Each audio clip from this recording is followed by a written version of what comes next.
guys, it's Jessica from Peace Love Books, and same here with my September wrap-up. This is the wrap-up for the second half of September. I read 14 books in the second half, and I actually read 14 books in the first half, so I kept it pretty even.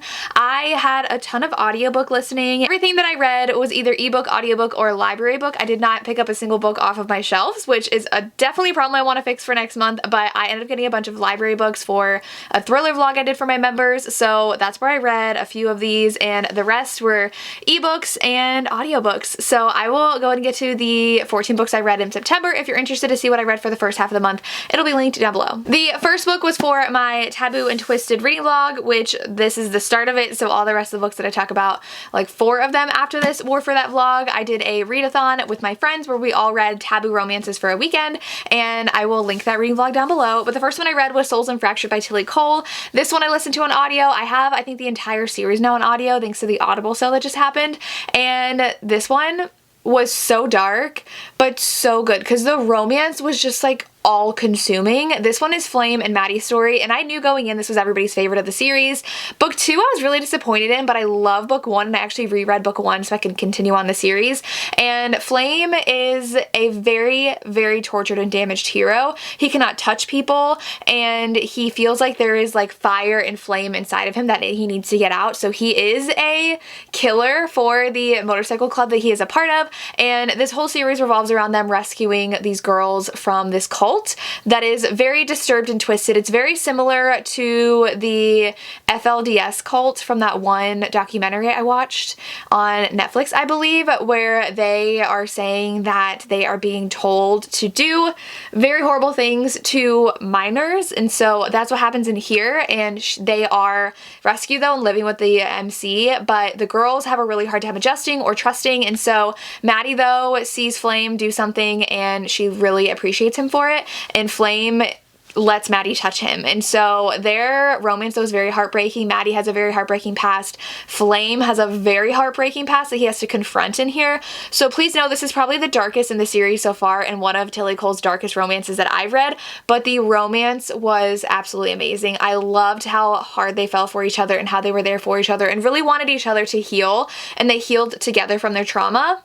It was so good. The ending was amazing. 5 stars. My favorite of the series, and I'm definitely excited to continue on. I could literally just talk all day about that book, but I will not. The next book that I picked up was Teach Me by Nina West, but it's also Kay Tucker, so this is actually book 3. I was just checking to see which book it was. This one, this series, I have a love-hate relationship with because the steam in these books is some of my favorite. I love just the relationship these people have. But the plot is pretty boring to me. So this one, the first half, she was on her farm and it's very boring. So this series revolves around this girl who is very sheltered. She was dating the same guy for like 6 or 7 years. He cheats on her, so she runs away to join this program in Alaska working for a hotel and falls for the owner of the hotel.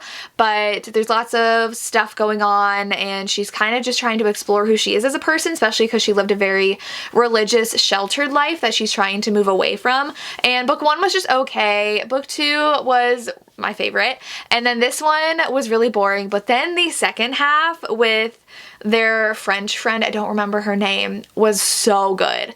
Oh my gosh, so good. I could not stop reading. It's so steamy, and I loved everything about that second half. The plot of the first half, I was bored to tears. So I give it 4 stars because the last half was like 5. The first half was like 2. So I'm being a little generous because all I could remember was that second half when we finally got things going and she left her farm. But overall, I mean, maybe it's more 3.5, but I've been having fun reading this series. Don't know if I'd necessarily recommend it, but it's pretty good. I will talk about the next book a little later, but the next book I read was Coach Me by Shanora Williams. This one, McKay from Mo Hates McKay and Tori from Novel Life, we all ended up reading this for the readathon, and this is a coach-athlete romance, and I was really excited because it's one of my favorite tropes to read about, especially for a forbidden romance, but this one was just lacking the angst that you kind of need in a romance like that, so I gave it 3.5 stars. Our heroine's a track runner, and her dad was the one who always coached her. He passed away, but she went to this new school, and she is one of the very few black students at this school, and the hero, he is the running coach, and the heroine faces a lot of racist people on campus / on the team, and they are bullying her, and she's trying to hold her own though and just make it through. And the hero really pushes her hard as an athlete. He's really known for being a very hard coach, and they have an attraction and it blooms into more. And I did want a little bit more angst and more forbiddenness to the plot. I mean, there were repercussions for their relationship, but they kind of just like gave in very easily, which I feel like is what everybody says when they talk about this book. All my friends do, but I agree with them. Like, I did enjoy the romance. I liked the heroine and how she was close with her father, and now she's trying to deal with people being rude to her on the team and trying to prove herself and falling for the coach, but I wanted a little more, so I gave it 3.5 stars. Then I read, what is this called? Forbidden Obsession by Regina Wade. This was our group pick. It was a novella. I read it very quickly. I'm giving it 3 stars. So I know some of my friends, like Cheyenne from That Tall Book Girl, she gave it, I think, 1 star. It wasn't that bad. I was preparing myself to not have too high of expectations because lots of people have read it already and didn't like it. So it's a stalker romance, and she is like a yoga instructor, and he is a PI, so he is actually watching the owner of the studio and sees her and is instantly like, I'm obsessed with you, I love you, and I want you. So he stalks her, and when they first meet, he literally like tells her he's stalking her, and she's like, oh, that's so sweet.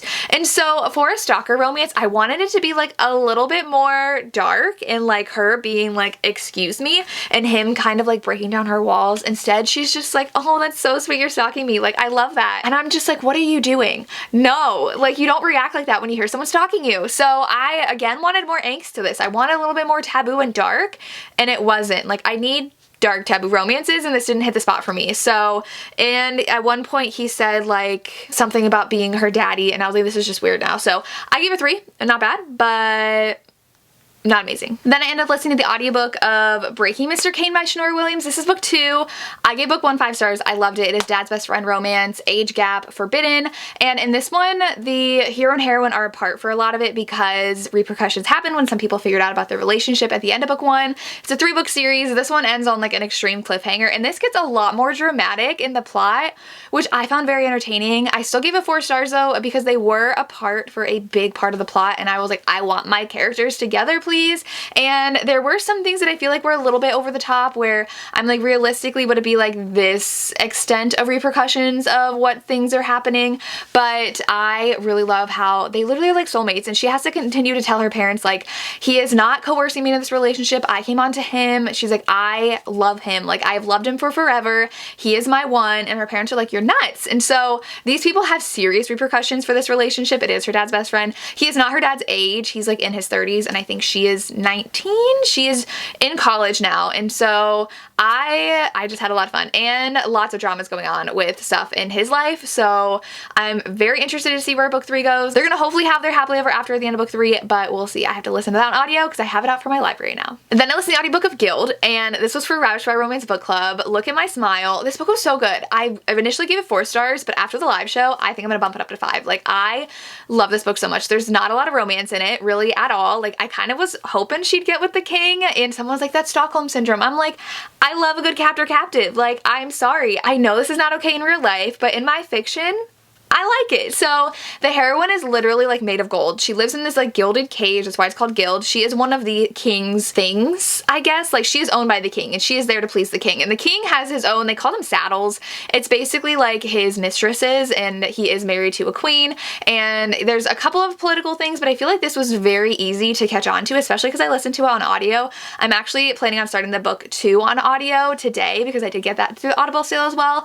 But this one, I just really liked the politics that were discussed because, like I said, they were very easy to understand, and we weren't like dropped into this world with no clue what was going on. We understand some of the powers, but then the heroine is sent off somewhere and things start happening. There's so much action in here, and I was hoping for this romance between her and this other character, but then like something happened and that's not gonna happen. And so I do not know who her love interest is. I don't know if it's the person that came in at the end of the book. Apparently there's no romance until book 3, but I didn't mind. Like, she is still infatuated with the king though, but again, that's kind of like because he's like the only thing she's ever known, and he's, I think, the reason why she's gold. Some things weren't explained fully, but I really enjoyed this world, this fantasy world, and like the battles that were happening and what happened with our heroine. And so there were pirates as well, like snow pirates, which felt very historical to me too, which I think is another reason I loved it. So I am just gonna give this 5 stars. I loved everything about it. I don't know why I initially gave it 4, maybe because of the romance, but like I didn't even mind. 5 stars. I'm excited to read more from the series. Then I read Surrender to Me by Nina West / K.A. Tucker. This one is the last book in the series, and I think I gave this one 4 stars. It was not like my absolute favorite, especially because the end was all like, oh, we just lovey-dovey and we're all together, which is fine. Like it's supposed to have an HEA at the end. But again, there's like a lot of voyeurism in here because the heroine is like realizes she really likes voyeurism. But other than that, I'm like, what else happened in this plot for this last book? Ronan and this other guy are my favorites, and I'm aware Ronan has a book. However, that is a prequel and we don't get to see Ronan with a happily ever after. Connor, I think is the other guy's name. Give me a book with Connor, Ronan, and like whoever else to finish out their little relationship. Like I would absolutely love that. But we don't get that. We get this prequel with Ronan, and I don't want like a story about a character. I want a romance. So I would love for Ronan to have his like full-blown book, but I love him so much and I kind of like the closure that he got in this book, and so the second half of this book really did hit it out of the park for me, so that's why I'm giving it 4 stars. It was just very entertaining. I had a fun time reading this. I didn't take it too seriously. If you want a millionaire romance with a girl who is very naive but is trying to just explore her sexuality and explore who she is, I would recommend picking the series up, but just don't take it too seriously. Then for my school's book club, we read The Daughter of the Pirate King. I'm a high school teacher and I run our book club, and so all of the girls in my book club, there's 4 of them, they absolutely hated this, and I think none of them even finished it, and I was like, I really liked it, but I like historical pirate kind of things, and this is definitely a pirate book. She is kidnapped by other pirates, and she is the daughter of a pirate king, and she is actually kidnapped on purpose so that she can find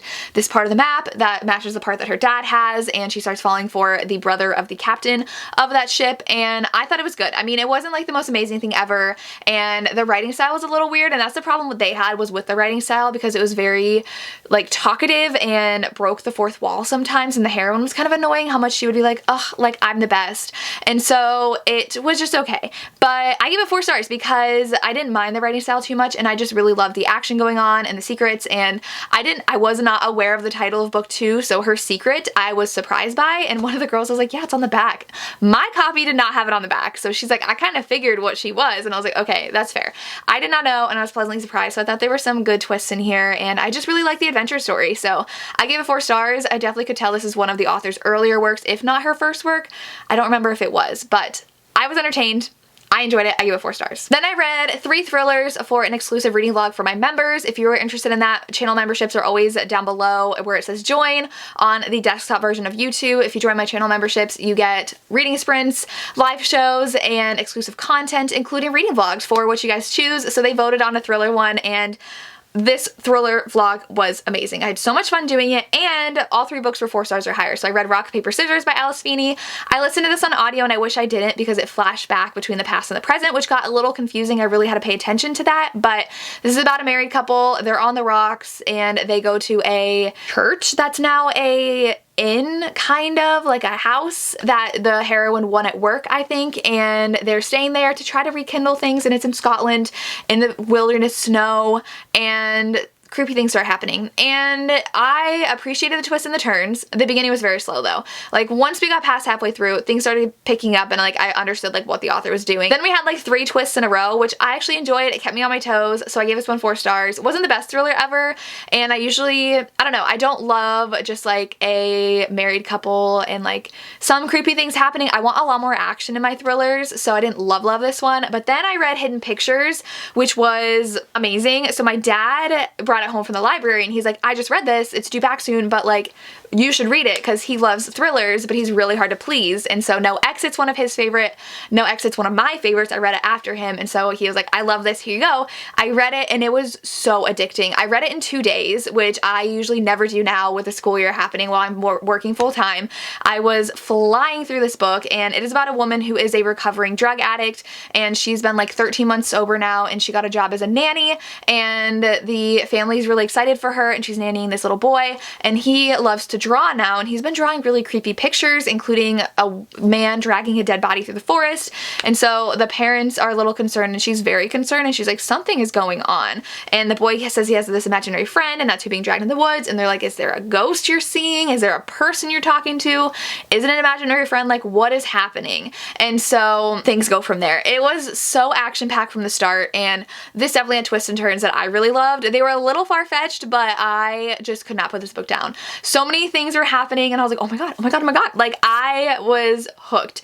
And I just really like the heroine, especially because she was trying to restart her life. She kind of did explore like what happened to cause her to become an addict, and how she was fighting to get this normal life back and make up for her mistakes. And I had a lot of fun. I give 5 stars. I loved it. Then the last book was In My Dreams I Hold a Knife by Ashley Winstead. 5 stars. I know people love this. I was obsessed. So the beginning was a little slow, but this revolves around a group of friends who all went to college together, and someone was murdered. They never solved the murder. So now it's 10 years later, they're back for their homecoming reunion, and the brother of the girl murdered is determined to figure out who did it. And so they are all slowly unraveling secrets they all had, relationships they all had, and reasons why people would want to kill this girl. And so you kind of think it's one person, but then you think it's another person, and you're like, wait, but then this person, can I even trust the narrator going on right now? And this really looks at the toxicity of wanting to be the best and competing with other people, and college in general when you're at that age and you're trying to get in the best schools, and you will do anything to show that you're the best, to fit in. And it was heartbreaking reading from the heroine's perspective, because she sacrificed so much in order to look like the best because of what happened with her family and how hard her parents pushed her, and she's still feeling that today.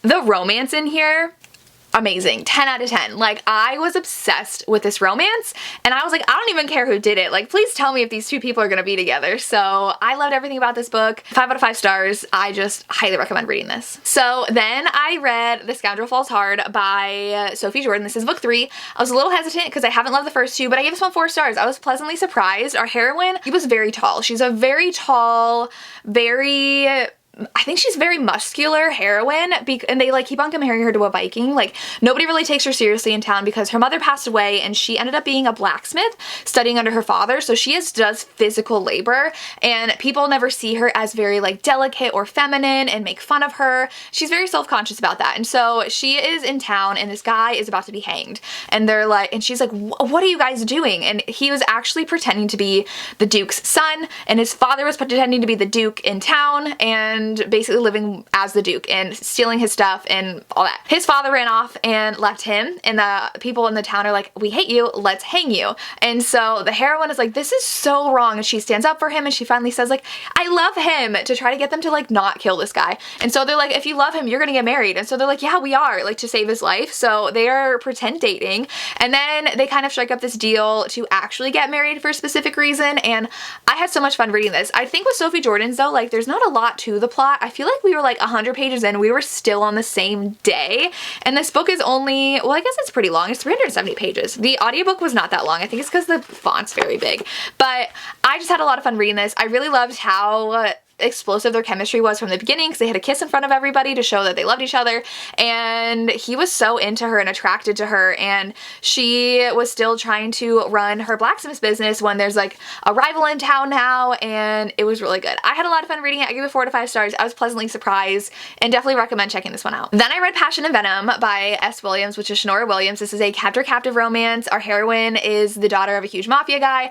She marries another mafia guy, and literally on their wedding day in Mexico, her husband is murdered, and she is taken and kidnapped. It is a very dark romance. Bad things happen to her when she's kidnapped. Like, oh, it was gross. And then the guy comes in who is in charge of her kidnapping, and he says, oh shoot, because he knew her growing up, and he was infatuated with her growing up, and he knew her father. He had no idea she was the wife of the one that he killed, so he's like, immediately let her out right now. And so he is still though keeping her captive, and he is 100% touch her and you die. 100%. He is the only one that can harm her, and even when he harms her, he makes sure she feels pleasure from it, and it was amazing. Oh my god. The ending is very, very, very dark. Please know that going in, this is a very dark romance. There's on-page violence, assault, all that going on. And she is basically captive in his house, and she is punished by him a lot with different things. Like, he won't let her eat at some points because he is trying to assert control and have her submit to him. And the ending was so good, and I can't wait to read the next one. I loved it. I've picked it up because I know McKay from Mahace McKay and Cheyenne from That Tall Book Girl were talking about it, and I love the cover, and I was like, I'll read it.